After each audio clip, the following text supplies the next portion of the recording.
Hey guys, it's Cody with Leisure Time Games, and today I'm going to do just a real quick review of the brand new Necron Codex.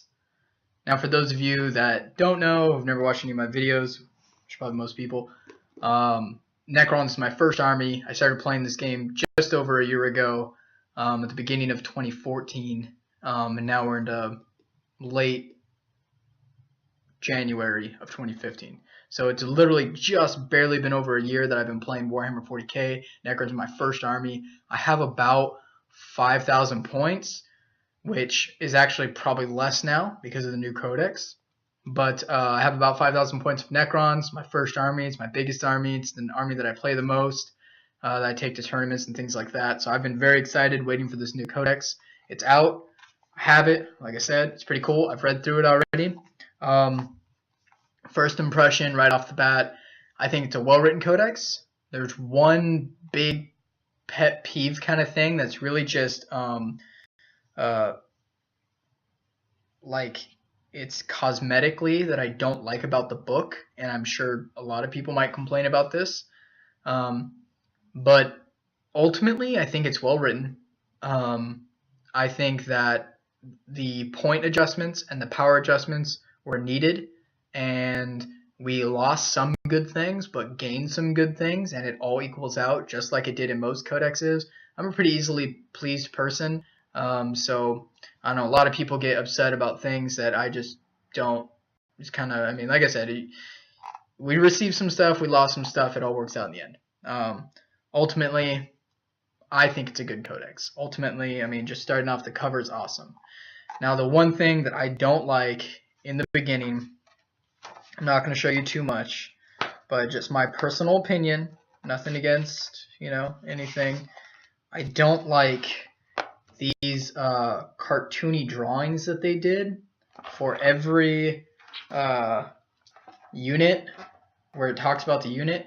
They did these like drawings, and basically they're really like cartoony, brightly colored sketches that look like little comic book cartoon child sketches. And to me, that just doesn't read like fierce codex when it's got these random cartoon, show you one more, these random cartoon drawings. Like instead of an epic picture, realistic looking, awesome picture, it's got these random cartoon, like this picture of the Praetorian on the side. Really cool, epic looking picture. I like pictures like that. And then this cartoon like drawing is just, to me, kind of weird. I just don't really like that. So I'm going to go through it real quick. All I'm going to do is compare the cost of things just right off the bat so you know, and if there's any stat change. Generally, there's no stat changes. There's special rule change. The major special rule change to note. Number one, the first thing I went and looked at, Mind Shackle Scarabs. Mind Shackle Scarabs is no longer a 3d6 leadership test, causing the person in base contact to not attack and actually attack their own unit. Now it's in a challenge, you take a fear test on 3d6. That's it. You take a fear test. If something doesn't suffer the effects of fear, like a Space Marine with They Shall Know No Fear, it's not going to affect them. So, yes, Mind Shackle, massively nerfed, but can I blame Games Workshop? No, because Mind Shackle was extremely broken. It's a 10-point upgrade now, and just like I think it was just 10 points before, and I think that's worth it. 10 points for what it does. I probably won't take it anymore, but it was really broken before. So all in all, Mind Shackle, yeah, it's nerfed, but was it needed? I think so. I think it was actually needed. As a Necron player, I am saying Mind Shackle was probably too overpowered. The other thing is resurrection orbs, reanimation protocols. Reanimation protocols 5+, just like they were before. It specifically says they can no longer be taken above a 4+. They can never be a better save than a 4+. If something causes instant death, double toughness, instant death, something like that, you actually -1 to your dice rolls. You would actually have to roll a 6 instead of a 5. Also, if you have feel no pain, you have to choose one or the other, but it no longer happens at the end of the phase. So old Necron, 6th edition and whatnot, at the end of the assault phase or the end of the shooting phase or whatever, For all the Necrons that are down, you would roll reanimation protocols, and however many were successful, those many would get back up. If all of them were taken down, you couldn't let any of them get back up. That's no longer the case. Now it's basically a feel no pain roll. So if you fail your armor save on a 4+, you will immediately roll a 5-up reanimation protocol, basically a 5-up feel no pain. Now there are ways throughout the codex to raise it to a 4+, and I will say that resurrection orb is not one of those ways. Reanimation orb has changed its rules. So it's still interesting and decent, it's just they changed it. But generally, like I said, that's the one major thing that changed, is that with the reanimation protocols, there's no longer, if your unit wipes, you don't get reanimation protocols. It's just for each individual model. If you fail your armor save, you get a 5-up, basically feel no pain, a 5-up reanimation protocol. If it's a double toughness attack or something that causes instant death, then you're just -1 to your dice roll. If it's something that says remove from play, then you don't get it at all. So if it's a destroyer weapon, basically, you don't get it at all. So they clarified it more and made it better. And they did that with a lot of the rules in here, as they did with most codexes, and I like it. But let's go general point-to-point cost. I have my old codex here, and I'm just going to stack them on top of each other. And I'm just going to go point-for-point cost and any significant stat change. A lot of the special rules have changed. So a lot of the character special rules have changed how they are, just by tweaking a little bit. Another big one is gauze. So gauze used to be automatically glances on a 6. Now it automatically wounds on a 6 and automatically glances on a 6. So if it's a monstrous creature or something like that, 6 will get it. 6 causes a wound no matter what. That's really good.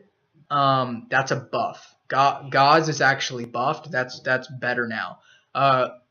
Entropic Strike or Entropic Touch or whatever it used to be, that would, the Scarabs would do it to a vehicle or to Marines and take away armor. It no longer does that. It now just glances on a 6, but it also wounds on a 6 on a monstrous creature. So it's basically the same as Gauze. It's just the canoptic version of it.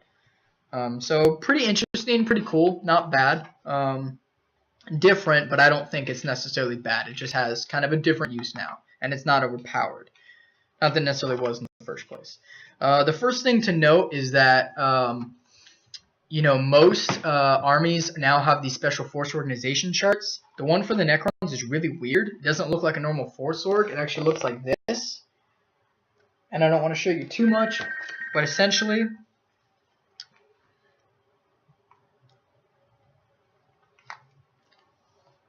hello? Hello? Yeah, can you hear me? No. Last message I got from you was order a pizza, and I said where? From Pizza Hut? You never messaged me back. Okay, sorry.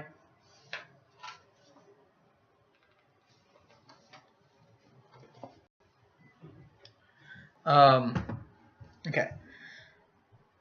So the Force Org chart that's in this now, it's a little weird because they're actually little miniature formations, and you actually have to take one of these miniature formations automatically. You have to take the main one being one Overlord, at least 1 unit of Immortals, at least 2 units of Warriors, and at least 1 unit of Tomb Blades. You have an option of taking more than that, and some Monoliths and some Lich Guard. But the minimum is weird because it includes Tomb Blades. Minimum, you have to have 1 unit of Tomb Blades, 2 Warriors, 1 Immortal, and 1 Overlord. That's called the Reclamation Legion. And basically, by taking that, you have to take one of those. You're allowed to take 1 through 10 or 0 through 10 of any of these other types of formations that they have.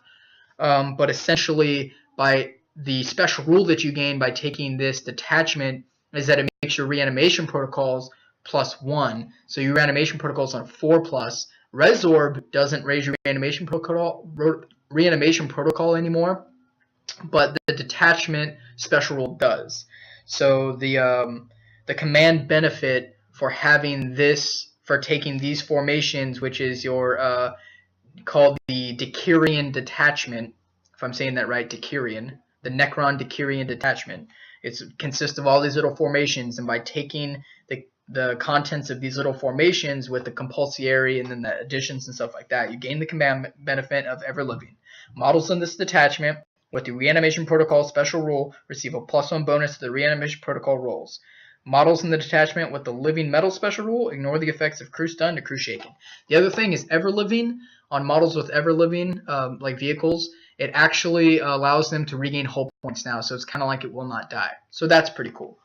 Like I said, little things changed, but they're like little buffs and little nerfs here and there that I think balance each other out and make the codex overall pretty good.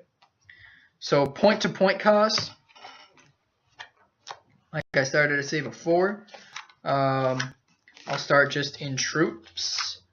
So you have the standard Necron Overlord is now only 80 points instead of 90 points. You can still give him most of the same upgrades you can give him before. There's relics and stuff now that not quite. Some stuff's more expensive, some stuff's less expensive. I'm just going to leave it at that. Like, I don't want to give away too much stuff to the codex. You really should go buy the codex for yourself. I'm just doing this real quick to give my initial impressions. But I will say something like Sempiternal Weave doesn't exist anymore. It used to be a Sempiternal Weave was 15 points for a 2-up armor save.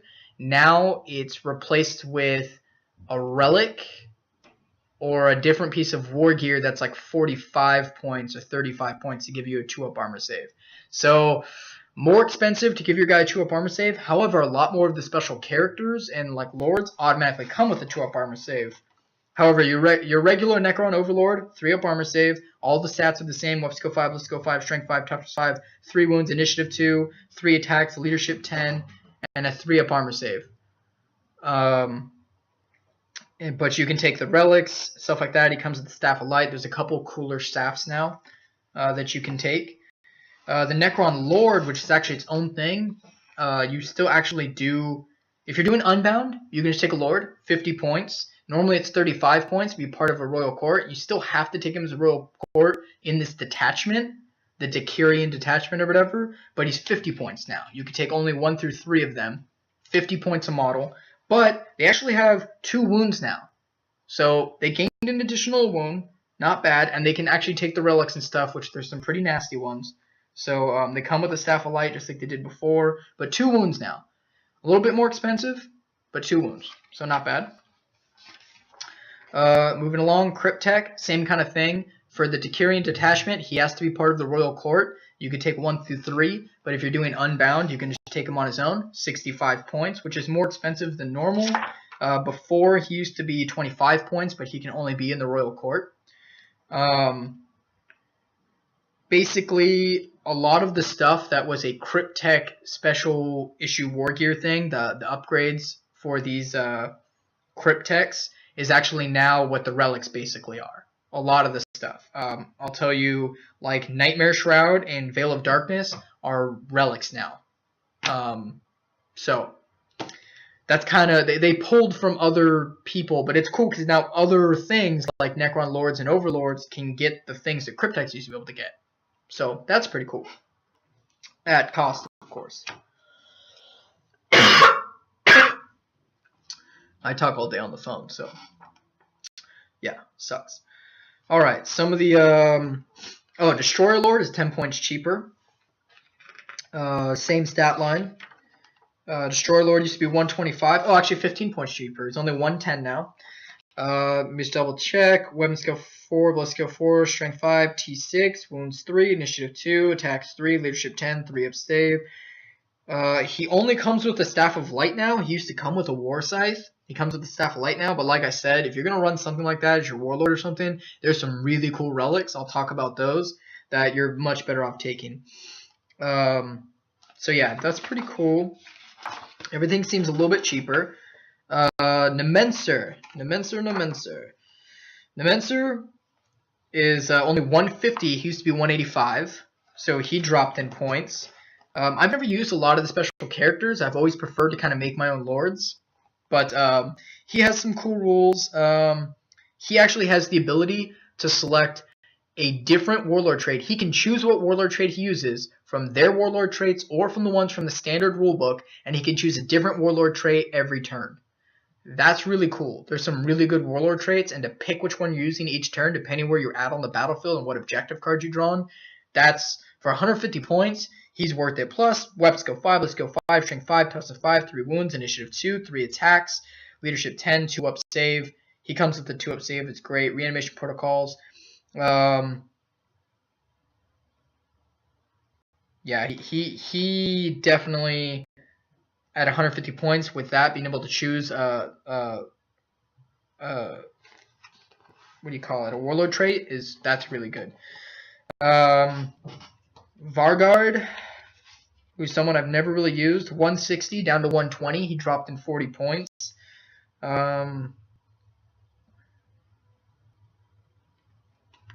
He basically has a special ability where any failed to hits made by enemy character that's in a challenge with him, he gains those fails to hit as an additional tax for himself at initiative step 1. Now, Illuminor Serrares, however you pronounce that, he's actually a little bit more expensive, I think. He used to be 100 points, he's at 110, but he's got some pretty cool stuff, actually.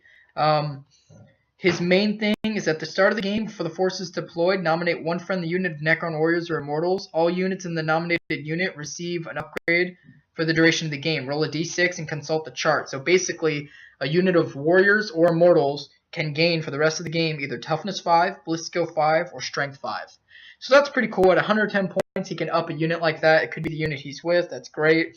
All friendly units with the reanimation protocol rules in this unit that are within 6 inches of him, in his unit or within 6 inches of him, have a +1 to the reanimation protocol. Now, reanimation protocols can never be better than a 4+.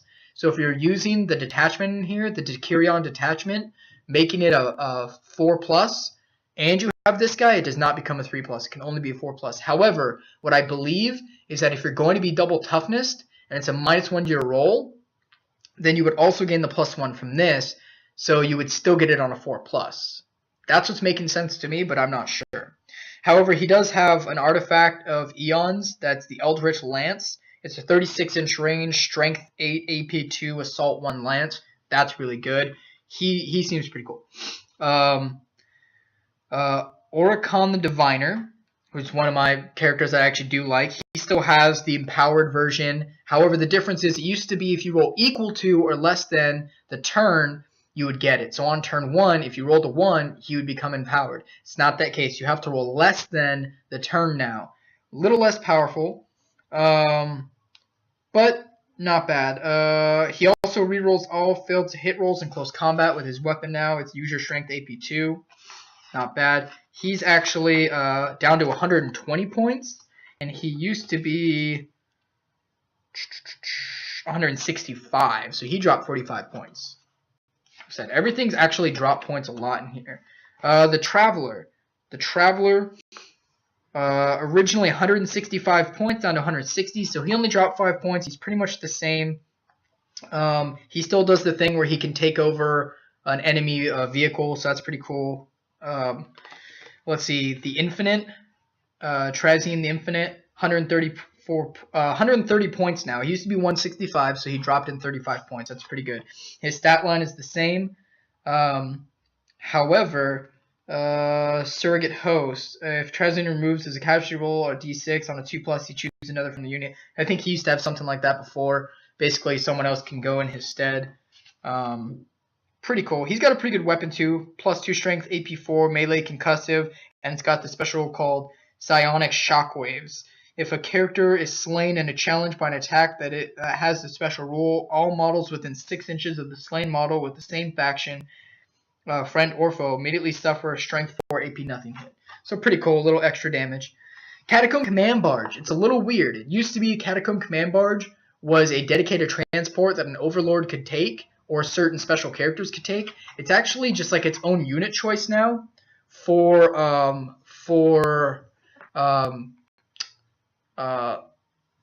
what's the word I'm looking for? For commanders, for leaders, for generals, for HQ. An HQ choice. So it's its own HQ choice now. It's 135 points as its own HQ choice, so it's no longer just an upgrade. It comes with the stats of the Lord and the stats of the command barge. It can take upgrades. It no longer has the ability to fly over and do the 3 hits that it used to do, the sweeping attack or sweep attack, whatever it was. It can no longer do that, but it has a command wave. Basically, you allow things within 12 inches to reroll field morale and pinning checks. All in all, living metal, like I said, allows you to get back some of the hull points. So that's pretty good. It has reanimation protocol, of course. You come with a staff of light. You get a gauze cannon. And you get quantum shielding. Quantum shielding, has changed to where it's actually it's automatically armor 13 until it takes a pen. Instead of 2 up to it, it's automatically armor 13. So that's pretty cool. Still 3 hull points. Front armor 11, side armor 11, rear armor 11. And the quantum shielding is still only on the front side armor, but it's just armor 13. Warriors. Warriors are completely unchanged. The only difference is, so I shouldn't say unchanged, they changed slightly. You used to take a 5-man squad for 65 points. Now it's actually a 10-man squad for 130 points and still 13 points per model. So the point cost is exactly the same. There's no new upgrades. There's no new vehicle options. Still take a Ghost Arc or a Night Scythe. Still have reanimation protocols and gauze blasters or gauze flares. Gauze obviously is a better. It's got a little bit better weapon now, being gauze, because of the special rule, how it's changed. But the point cost is different. It's just that your minimum unit has to be 10, not 5. Immortals are 85 points now for 5, and I believe that's the same. Yeah, 85 points for 5 is the same. Everything's the same. All the stats, the weapons they can take, reanimation protocols. Here is, to me, the big winner. It's a unit that I always like the way they look. I rarely ever use them because of their point cost, and they just got way upgraded. This is awesome. Pay attention. Elite choices. Lich Guard. Originally, 200 points for 5 Lich Guard. Now, 125 points. That's a 75-point drop for 5 Lich Guard. Same stat line. Exactly the same stat line, just cheaper. May include up to 5 additional 25 points per model. And they used to be 40 points per model. They have reanimation protocols. They come with war size. You can still give them the shields and the swords, and give them a Night Scythe as a transport. So literally the same unit, really good unit, but they used to be 200 points for 5. It just wasn't worth it. Now you can get 10 of them on the field for 300 points. That's really nice. It's a solid unit. I think that's a fair point drop, and it helps us out a lot. Death Marks are 5 points cheaper. They're an elite choice, obviously. Everything's the same. They clarified the Deep Strike. You can still Deep Strike in your enemy's Deep Strike phase at the same time as one of their units Deep Striking, just like they could before with Death Marks. But they clarified that they can shoot in the turn that they Deep Strike with the enemy. They can only shoot at another enemy that Deep Striked that turn. And if they choose to do that, they cannot shoot in the following phase, in their following shooting phase. Flayed ones, I think, are exactly the same. 65 points for 5. It's exactly the same. It actually lists their war gear as 2 Flayed Claws now, but I think if I looked at it, it just said user strength, no AP. However, it has the Shred special rule. So Flayed ones actually have Shred now. Screen's kind of messing up.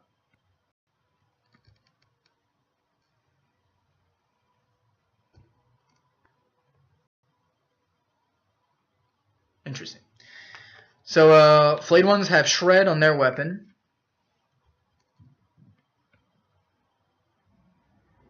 I don't know why it's doing that. It's weird.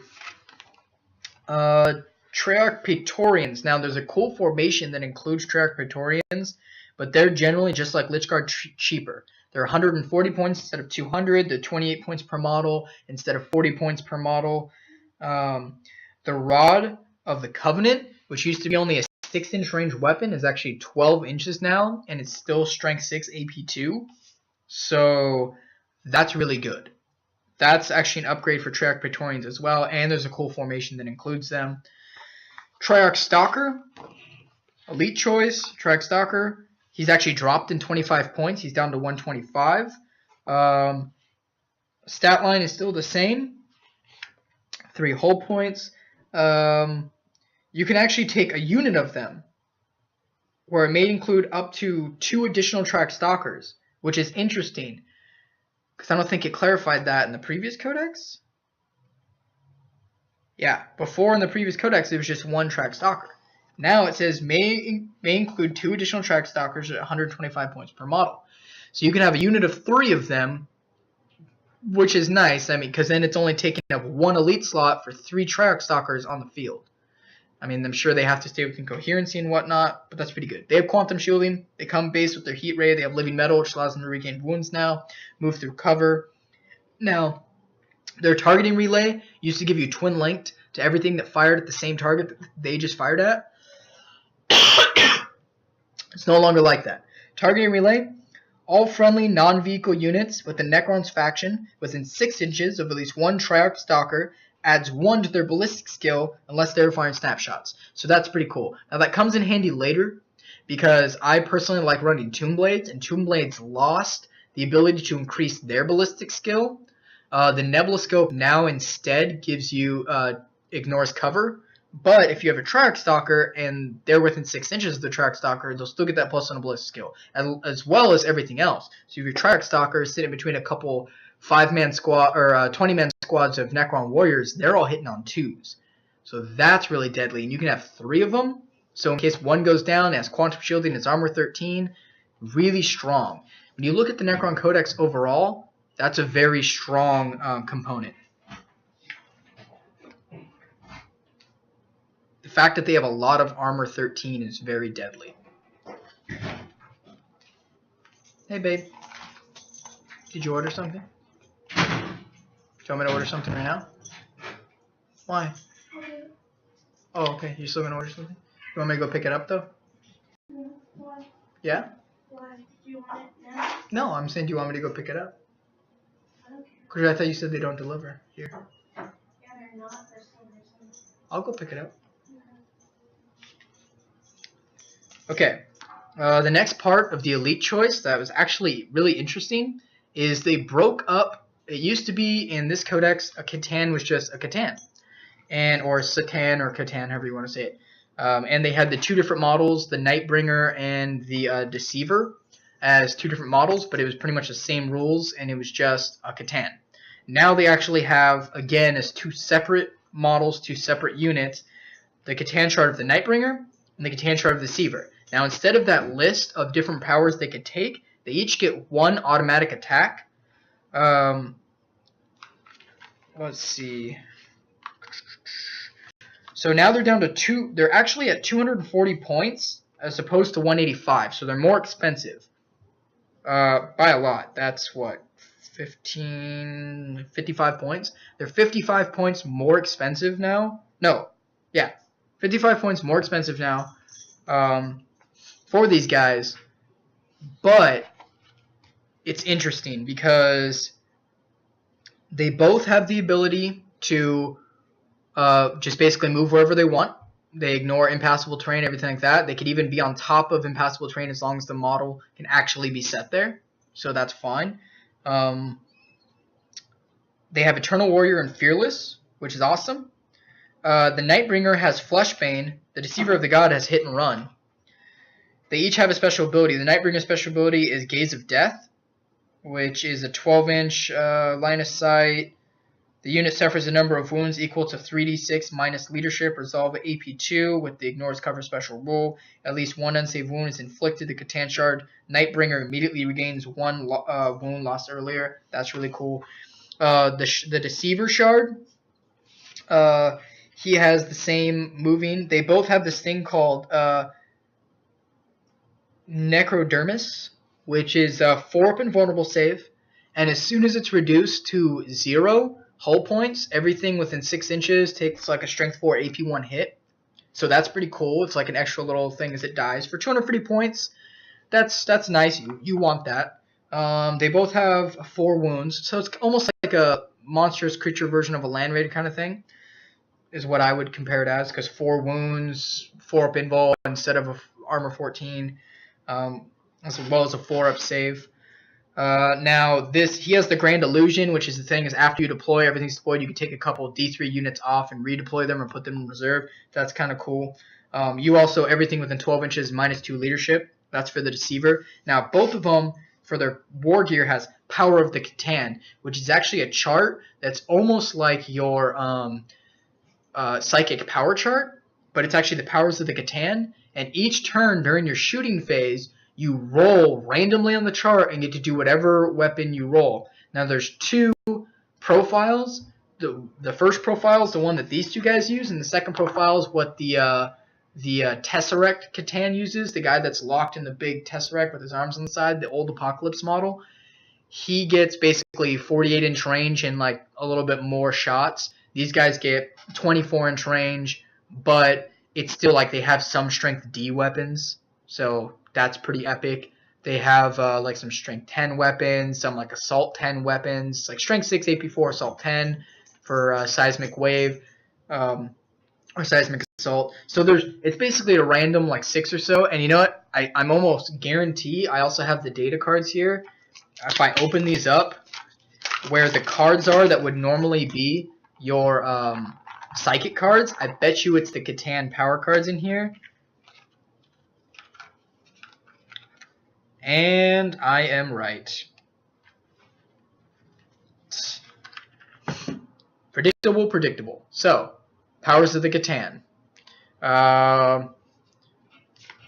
First one talks about the Powers of the Catan. Basically, it's numbered 1, 2, 3, 4, 5, and 6. So at the beginning of each shooting phase, for each Catan that you have on the field, you roll on this random chart, and you get to do that one power. Some of them, all of them are pretty decent. You got Antimatter Meteor. For these guys, it would be 24-inch range, strength 8, AP3, assault 1, large blast. Not bad. Cosmic Fire, which is 24-inch range, strength 6, AP4, assault 1, large blast, ignores cover. Not great, but still not bad. Not bad for the amount of points. Seismic Assault's one I was talking about. 24-inch range, strength 6, AP4, assault 10, strike down. Not bad. Puts everyone in initiative step 1 and whatnot. Sky of Falling Stars, 24-inch range, strength 7, AP4, assault 3, large blast barrage. Not bad. Here's a cool one. Times Arrow, 24-inch range, strength D, AP1, assault 1, precise shot. It's only 1 shot, but it's strength D, AP1, and it's precise shot. So kill the Warlord right there. That's awesome. And last one is Transdimensional Thunderbolt, 24-inch range, strength 9, AP1, assault 1, Tesla. Tesla on here says, when firing a weapon with this special rule, a to-hit roll of 6 causes 2 additional hits on the target. Snapshots never cause additional hits. Okay, I actually didn't read that the first time. So Tesla got nerfed a little bit. It only causes 2 additional hits, which is still a total of 3, just like it did before. But on snapshots, it does not. So that sucks, but that's okay. So yeah, just like I suspected, the cards that would normally be your psychic powers are actually the Catan shards. Now I'm going to jump ahead in the codex just a little bit because it ties in what I'm talking about right now. In the heavy support section, now I'm going to repeat that one more time. In the heavy support section, not Lord of War, heavy support section, you have the Transcendent Catan. He is not a Lord of War. He's not an Apocalypse model. He is 250 points opposed to like 440 points in the Escalation book. He does not get any of the powers that he had in the Escalation book, all the crazy strength D stuff. He actually rolls exactly the same as the other Catans. He also has a 4-up invul instead of a 3-up invul. If he goes to 0 wounds, he does the strength 4 AP1 within 6 inches. Everyone within open ground within 6 inches of him, or enemies within 6 inches of him, treat open ground as difficult terrain. Deep Strike, Eternal Warrior, Fearless. To be honest, this is my personal opinion from first glance, I really don't see a reason to take the Transcendent Catan anymore. He takes up a heavy support choice, which there's better heavy supports to take. And the fact that he's 250 points and the regular Catan, the Deceiver and the Nightbringer, are only 130 40 points. Where the heck was I? 240. So 240, 250. So they're actually pretty close. Basically 10 points more for the Transcendent Catan. And what you're gaining from him is Strength 8, Toughness 7, 5 wounds, and Initiative. That's it. So really it's just 1 strength better, same toughness, 1 wound more. So 1 extra wound and 1 extra strength than the other 2 Catan shards. Weapon skill 5, ballistic skill 5, attacks 4. Everything else is the same. So he's the same as a regular Catan. They each get their own power. His is the thing to make everything difficult terrain. The other ones have the Gaze of Death and the Grand Illusion. But ultimately, he's 10 points more for basically an extra wound and 1 extra strength. And he takes up a heavy support choice. So he's definitely nerfed from what he used to be in the Escalation book, but that's obviously needed because that's like Apocalypse stuff. No big deal.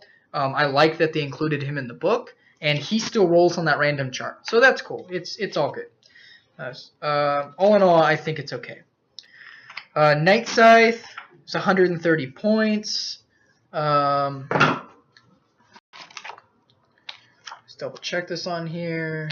It used to be a dedicated transport. Now it's under fast attack. That's another thing. Now that Night Scythe is fast attack, you can actually take it separate from being a dedicated transport. So that's nice. Before it was only dedicated transport. Night Scythe is now... It used to be 100 points. Now it's 130 points. Ballistic skill 4, 11, 11, 11, 3 hull points. Invasion Beam has transport capacity of 15 models. Night Scythe has 1 access point at the underside of its hull. It has living metal, which means it can gain back hull points. Supersonic, twirling Tesla Destructor. A unit that begins its movement phase embarked upon a Night Scythe can disembark either before or after it's moved, including putting on the spot, even though it is zooming, so long as it not moved more than 36 inches in that movement phase. If a unit disembarks from a Night Scythe after it's moved 24 inches or more, models in that unit can only fire snapshots until the start of the next turn. Units embarked on a Night Scythe ignore all effects of damage on passengers. If a Night Scythe is destroyed, the unit embarks upon it suffers no damage or ill effects. Instead, they're immediately placed in ongoing reserves. So not bad. If you're using Night Scythe, your dedicated transports, it gets blown up, they go into reserves, you're not going to lose any units. That's not bad. Also, but if you go over 24 inches, you got to fire snapshots. It's cool. I don't know why they upped it. 30 extra points. I think maybe it needed it because the Tesla Destructor is pretty good. Although Tesla, like we said, doesn't do it on snapshots. So if it doesn't get the 6s as multiple on snapshots, which means if you're jinking, you're not going to get it. That used to be fun if you could jink and then get the 6s and count as multiple. But that's okay. I think for 130, it's still fair as a transport. It's a good transport.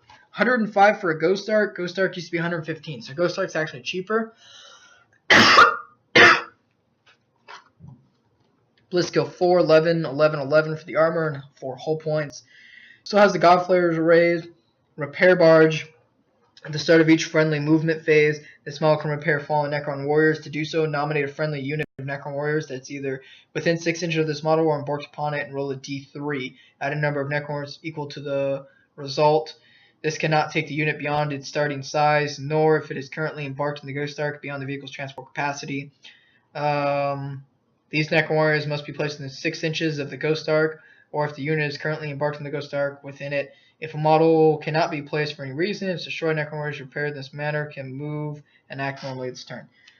So, exactly the same as it was before. As far as I can tell, the Repair Barge is exactly the same rule. Transport capacity is 10. It's still an open top skimmer. Transport, Ghost Ark, everything seems the same. It's actually just a little bit cheaper. And the arrays actually has kind of like a split fire rule now. So, although I think it had that before too, if I'm not mistaken. Ghost Ark, special whoosh. No, it didn't. Okay. So yeah, now it has like this, the Godflayer array can actually basically do this split fire kind of thing. So that's kind of nice. And the Godflayer array I think is a little bit stronger. Canoptic Race. Now this is another one of those interesting things where they actually took the unit capacity. A lot of the things that used to be like 1 model for the unit is now at least a minimum 3. But the points didn't change. It's actually 120 for 3 wraiths. Is actually, I think, a couple points cheaper per wraith, I think, than what it used to be. And the interesting thing is whip coils. Canoptic Wraiths are one of my personal favorite units of all of Necrons. I always take a 6-man squad. I love them. 120 points for 3, 40 points per model after that. They have Fearless, Rending, very bulky. Canoptic Wraiths have a 3-up invul save, which is really good, just like it was before. However, the awesome thing is whip coils. Whip coils are only 3 points per model instead of 10 points per model. And now, instead of every model in base contact being at initiative step 1 with a model with whip coils, every model with whip coils, which is only 3 points per model, gets a +3 to their initiative. So Canoptic Wraiths with whip coils are now initiative 5, so that's really good. And they have Rending, they still have 3 attacks, everything else is the same. Solid unit. Canoptic Scarabs, like I said, Entropic Strike changed a little bit. Now it just wounds and glances on a 6 instead of taking away armor. But 60 points for 3 bases. It's still a swarm. Scarabs, it used to be 45 points for 3 bases. Now it's 60 points for 3 bases, so it's actually a little bit more. But the Entropic Strike rule is actually better if you think about it. 'Cause you can wound those monstrous creatures and things on a 6 and everything like that. So it's nice. What's up? Oh, just needed a card. It wasn't taking my information for some reason. No problem. Okay. Tomb Blades, another one of my favorite. Again, you used to be able to take 1, now you can't. Here's the awesome thing about Tomb Blades. And I actually have to go buy more now eventually. Because yeah, check this out. Tomb Blades, 54 points for 3. Used to be a minimum 1, now it's minimum 3. May include up to 7 additional Tomb Blades at 18 points per model. That's 2 points cheaper. There's nothing there. Oh.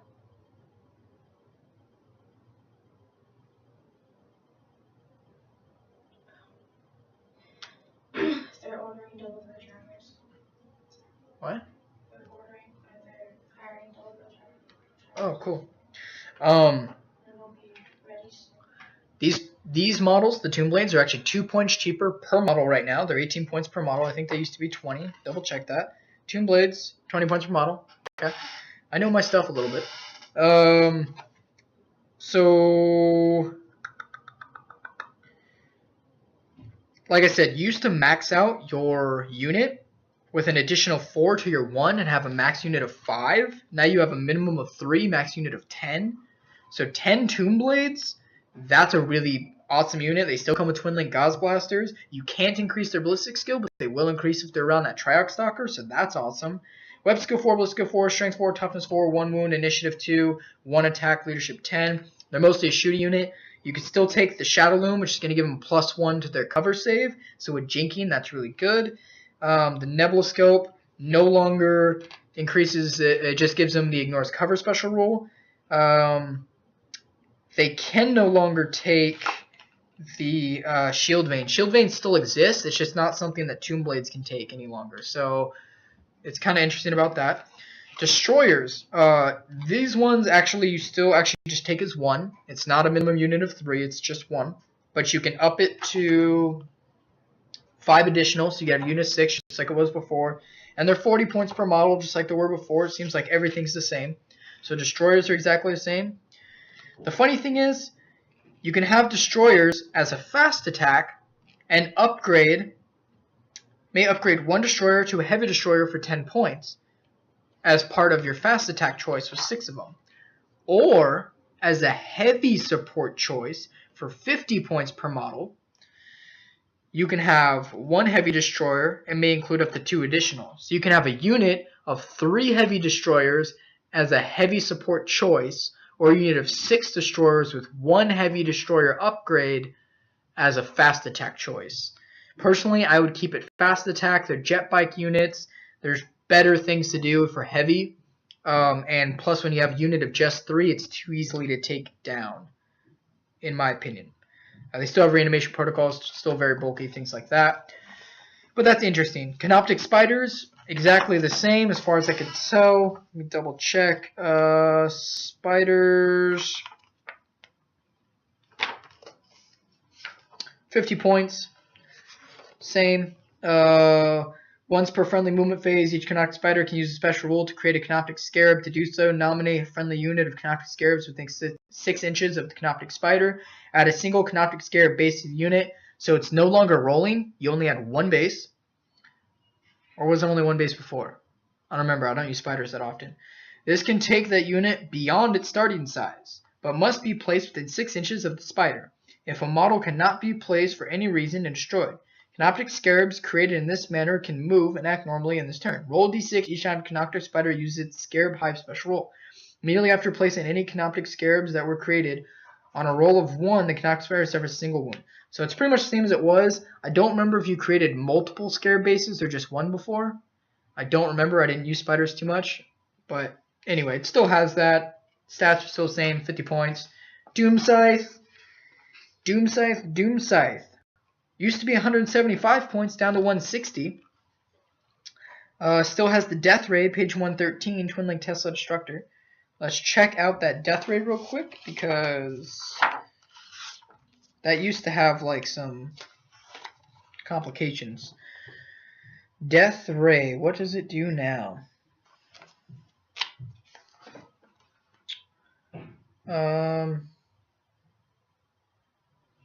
Death Ray. 24-inch range, strength 10, AP 1, heavy 1, blast, lance. Much better. I actually prefer that. The line with the whole line thing and the models underneath the line take a hit. Strength 10, AP 1, that was okay. You never really got that many, though. Sometimes you could barely draw a line that would get 2 models. With a blast template, you're more likely to get multiple models, I think. Heavy 1, blast, lance. Strength 10, AP 1, 24-inch range. That's awesome. I think that's a solid weapon. It's only 160 points for the Doom Scythe, and it comes with Twin Link Tesla Destructors. That's a good heavy support choice. That's a good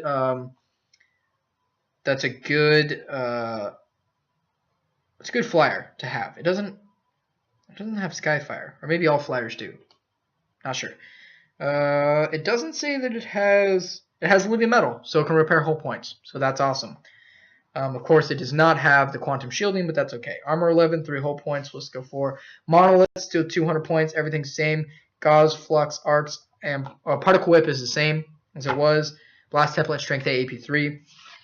Eternity Gate still exists, page 115. I believe it's the same. However, there's a cool formation you can do that actually is a little bit better, but it involves some expensive models. Eternity Gate, at the start of each friendly turn.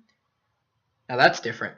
At the start of each friendly turn, not movement phase, you may choose one friendly unit with the Necron's factions consisting entirely of models with either the infantry or jump infantry unit type that is in reserves, ongoing reserves, or is on the table and not locked in combat. That's different. They can come from reserves or ongoing reserves. Very cool. If the chosen unit is in reserves or ongoing reserves, it automatically arrives this turn, no dice rolls required, and is placed as if it were disembarking from Monolith's portal at the start of the movement phase. If the chosen unit is currently on the battlefield, it is first removed from the battlefield and then placed as described above. Any models that cannot be placed are removed as casualties, but the unit is otherwise treated exactly as if it were disembarking from transport vehicle. That's pretty cool. Monolith, 200 points. Like I said before, where are they at? Monolith, 200 points. Armor 14 all the way around. Blisco 4 hull points. Deep Strike. Particle Whip, Strength 8, AP 3. Blast Template. Infinity Gate can pull guys out of reserves without having to roll. All in all, pretty cool. I think Monolith is just as viable as it was before. 200 points is still a lot to spend on a model, but for Armor 14, having some decent weapons and being able to pull people from reserve, not bad. Definitely still an iconic model and something I'm always going to use. I have a few monoliths, and I always run at least one, if not two, because they're just iconic and they're awesome. You can't not love a monolith. Annihilation Barge. Annihilation Barge originally was 90 points. It's up to 120 points. They actually raised the points on it. Has a Gauss Canyon, Twin Link, Tesla Destructor, Quantum Shielding, and Living Metal, so it can regain hull points. Pretty much the same as it was before. I think the Gauss Cannon is the same as it was before, and Twin Link Tesla Destructor, other than the Tesla rule change, is the same as before. But I think that actually needed to be slightly more expensive. 90 was a little cheap because it was so powerful before. But with Armor 13 and being able to regain hull points, like I said before, Necrons having Armor 13 on all their vehicles, that's really strong. Granted, it goes away, but still. I think that's kind of an awesome ability. Okay, the next model, huge buff. In my opinion, massive buff. And there's also a really good formation that goes along with it. Doomsday Arc, 170 points. Originally, a Doomsday Arc was 175 points. It's only a 5-point difference. Not a big deal. However, it has Quantum Shielding, so it's Armor 13. Has Living Metal, so it can regain hull points.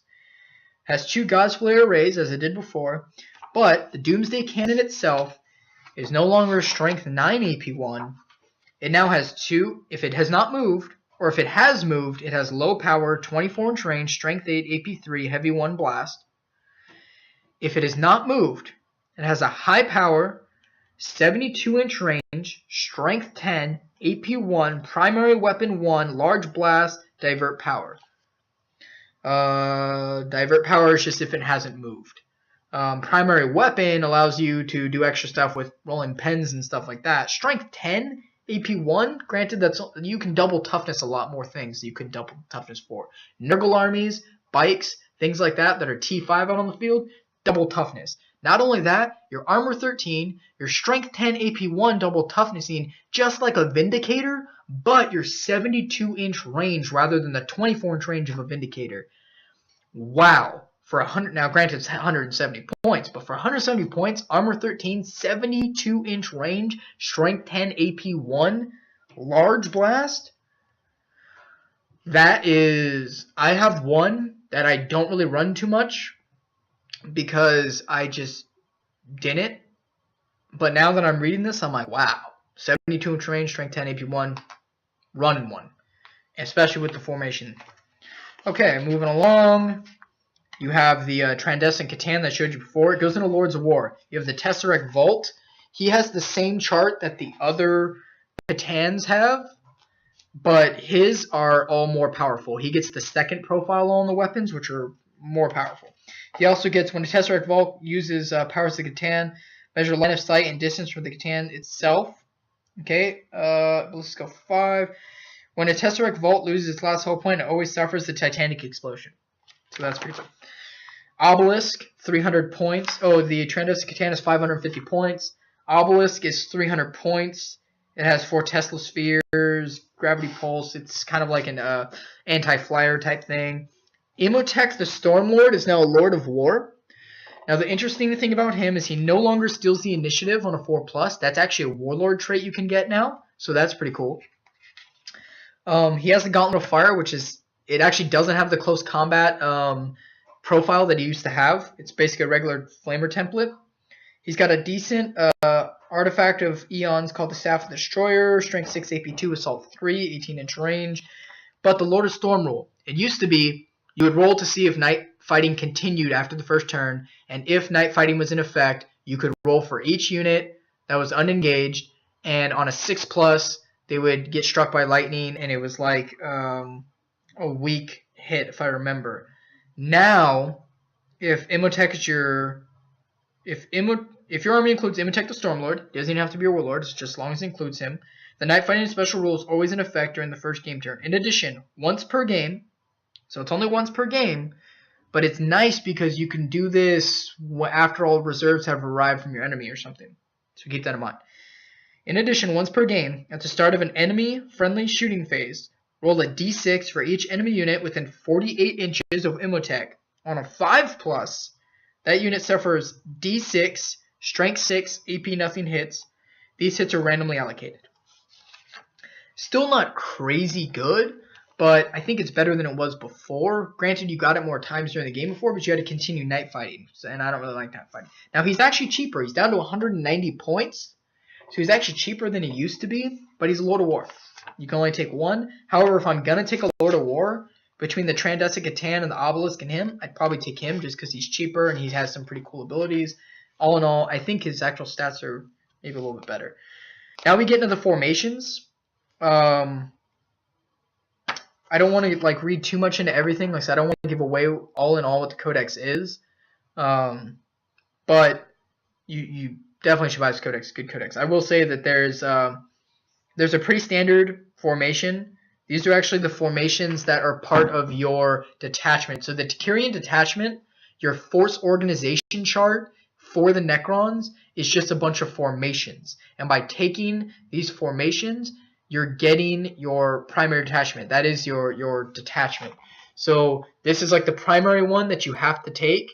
It basically includes warriors, immortals, a lord. You can have a monolith if you want. You have to have Tomb Blades with it. I'm probably always going to run that because I want the reanimation protocol on a 4+. And that's usually stuff that I take anyway. So I'll always probably be running the Reclamation Legion as the primary part of my detachment because you have to. It's compulsory for the detachment to make you have a 4-up reanimation protocol. There's another one that includes the Stalker and the Triarch Praetorians that basically gives the Praetorians twin linked. There's a Destroyer cult that gives the Destroyers they reroll Filter Wounds and Armor Penetration rolls in the shooting phase for a bunch of Destroyers. That's pretty cool. Deathbringer Flight. It's a bunch of Doom Scythes. All enemy units within 12 inches have -1 to leadership, and they can add 2 to their ballistic skill. When a Doom Scythe from this formation fires its death rate at an enemy unit, add 2 to its ballistic skill. So that's pretty cool. So if you have a couple Doom Scythes, that might be a nice one to run. However, pretty expensive at 160 points per model, so maybe not. Living Tomb is a couple monoliths on the Obelisk. This one actually allows you to flawlessly deep strike the monoliths around the Obelisk, and then you can pull stuff through the Infinity Gate after that. So that's actually pretty deadly. But again, 300 points for the Obelisk, 200 points per monolith. You're looking at a 700-point formation just for those 3. I don't know if I would actually be running that often. I actually converted my old Obelisk for the Orcs, so I don't even have one anymore. Annihilation Nexus. This one I think is very much worth it. It's actually 1 Doomsday Arc and 2 Annihilation Barges. And basically the special rule is it's just a Doomsday Arc and 2 Annihilation Barges, but if the Doomsday Arc loses its Quantum Shielding, you can take away the Quantum Shielding from the Annihilation Barge, one of the Annihilation Barges, put it back on the Doomsday Arc. So you can keep that Armor 13 on your 72-inch range, Strength 10, AP 1. Awesomeness. Pretty cool formation. I like that one a lot. Canoptic Harvest. It's basically a spider and some wraiths and some scarabs, and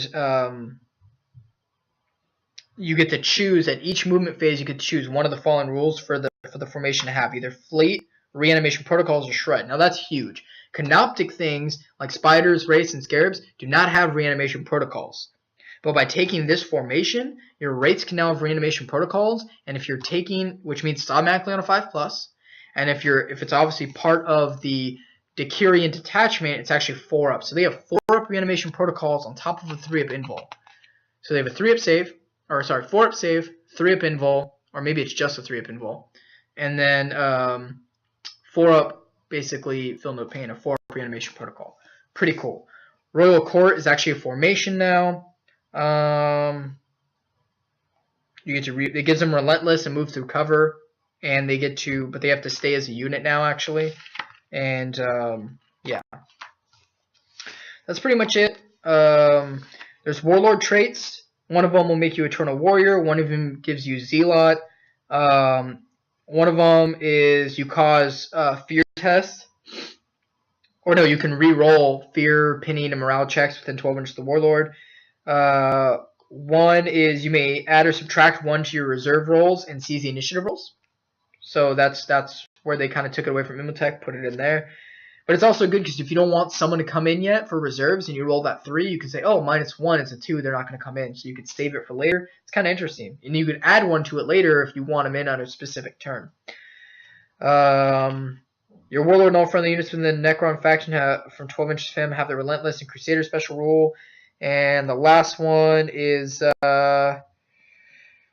basically if someone refuses that, your guy has to issue challenges. And if someone refuses the challenge from your Warlord, then your Warlord gains the Hatred special rule.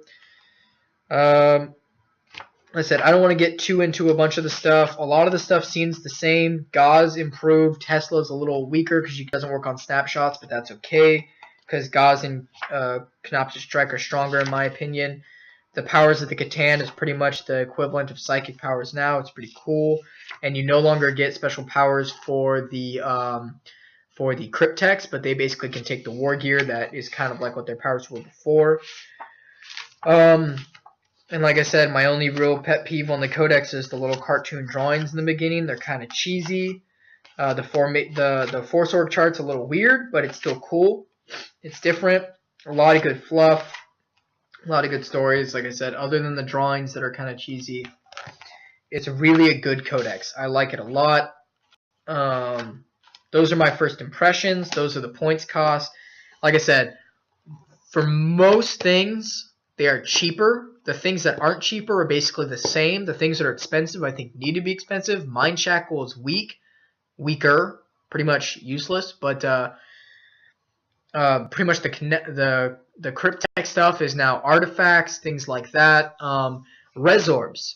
Final thing I want to say. Resorbs. Basically what they do now is once per game, you can choose to re-roll reanimation protocols for your Warlord and his unit, or the whoever has the reanimation protocol, the owner of it, and his unit for one turn can re-roll failed. So it's pretty much re-rolling failed, feel no pains. But it's like 25 points. So 25 points for once per game to re-roll. And I think it's re-roll of ones. Let me just read it real quick, just to get it right. Verify it with you guys. Page 1, something. Okay, Resurrection Orb. A Resurrection Orb can be activated once per game, immediately after an unsuccessful reanimation protocol roll has been made for the bearer of the Resurrection Orb or another model in the same unit. You can re-roll the failed reanimation protocols roll, and any further failed reanimation protocol rolls made for the bearer or any other model in the same unit until the end of that phase. So, if you do it during the shooting phase, you won't get it again in the assault phase. And you won't get it again any other time in the game. Phylactery. A model equipped with a phylactery has the Will Not Die special rule. If the model is the rider of a chariot, both he and the chariot have the Will Not Die special rule. So essentially, instead of getting up with multiple wounds, you just get It Will Not Die. Yeah. Oh, Dispersion Shield. Model equipped Dispersion Shield has a 3-up invulnerable save. I think it used to be a 4-up. So that's interesting. Dispersion Shield, 3-up invulnerable save. However, it can never claim the 2-weapon bonus in the fight subphase. So, interesting. Pretty cool. Something I wanted to point out. There's some really cool stabs. And I want to give a quick idea that I have the way I'm going to run this. There's a Void Reaper. This is one of the artifacts. It's called an Artifact of Eons. Void Reaper, +2 to Strength, AP2, Melee, Armor Bane, Flesh Bane, Mastercrafted, 2-handed. Pretty awesome. Solar Staff. This is how I'm going to run it. You have to take a Lord. You have to take an HQ choice. The HQ choice I would like to take, since I have to take Tomb Blades, I'm probably going to run a 5 or 6 man squad of Tomb Blades with Shadow Loom. Maybe not Nebula Scope because ignores cover is still pretty good. So I'll probably take Nebula Scope actually. That's pretty good. Ignores cover and +1 of the cover save, so that better Jink. And I will take the Lord and the Command Barge. because reanimation protocol will get them both up, stuff like that. You can choose which one takes the hit. It'll be armor 13 on the command barge, so that's pretty good. It also has the Tesla destructor or Tesla cannon. I'll give him the solar staff. The solar staff is a 12-inch range, so you got to be pretty close. 12-inch range, like a pistol, but strength 5, AP 3, assault 3, blind, solar pulse. So you can blind an enemy if they're going to attempt to charge you in Overwatch, because they're going to be within 12 inches if they're trying to charge you. Blind an enemy, now they're weapon skill 1, so they're not going to hurt you as bad. So that's good. Solar Pulse is once per game at the start of any turn. The bearer can use this special rule. When he does, the night fighting rules are not in effect for the remainder of the turn, if they weren't in effect at all. In addition, when this special rule is used, enemy units targeting the bearer or his unit can only fire snapshots until the start of the bearer's next turn. So it's almost like a one-turn invisibility with the Solar Staff. Pretty cool. The other thing is Nightmare Shroud. No, Nightmare Shroud is a 2-up armor save. The Veil of Darkness. Veil of Darkness is another artifact. I'm going to put it on my Lord on the Catacomb Command Barge that has the Solar Staff. He would take the Veil of Darkness. They used to have this in older editions. They didn't have it in the last codex.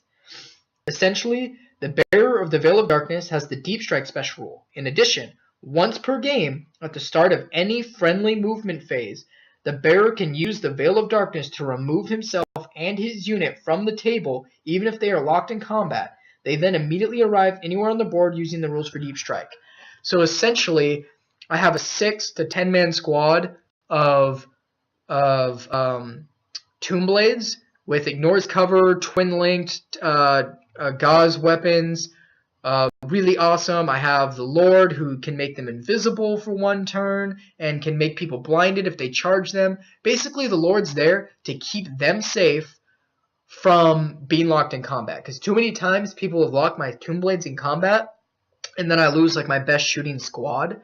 Now they have Ignores Cover, which is good, Twin Linked weapons, which is good, and if I have the Triarch Stalker, I can up their ballistic skills as long as they're within 6 inches of him. So hitting on 2s, Twin Linked, Ignores Cover, awesome weapons, gauze, so it's always wounding on 6s, even on monstrous creatures, and glancing on 6s on vehicles.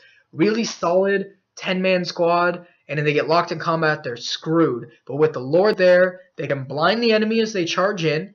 Basically makes it so that they're not going to be able to hurt us very much in the first place. And then at the start of my next phase, I zap myself out of there on the opposite side of the board, and I can continue shooting. So that's kind of my idea for a little kind of way to run something. So definitely cool things. Overall, first impressions, I love this codex. I think it's awesome. Things are cheaper, things are stronger, some things are weaker, but I think it was needed. All in all, good codex. Awesome codex. I love the way they did the Catan and stuff like that. And that Doomsday or Annihilation, no, Doomsday Arc. Doomsday Arc, really awesome, really cool. All in all, good. Thank you guys for watching. This is probably going to be one of the first videos out there for this codex. So there'll probably be better videos out about this codex, but if anyone had any questions or wanted to know something about it right off the bat, I just kind of want to put this out there for any of the rumors about Mind Shackle, reanimation, stuff like that. That's what it is now. All right, so thanks you guys for watching, and I've always I don't really have a saying. Thanks for watching.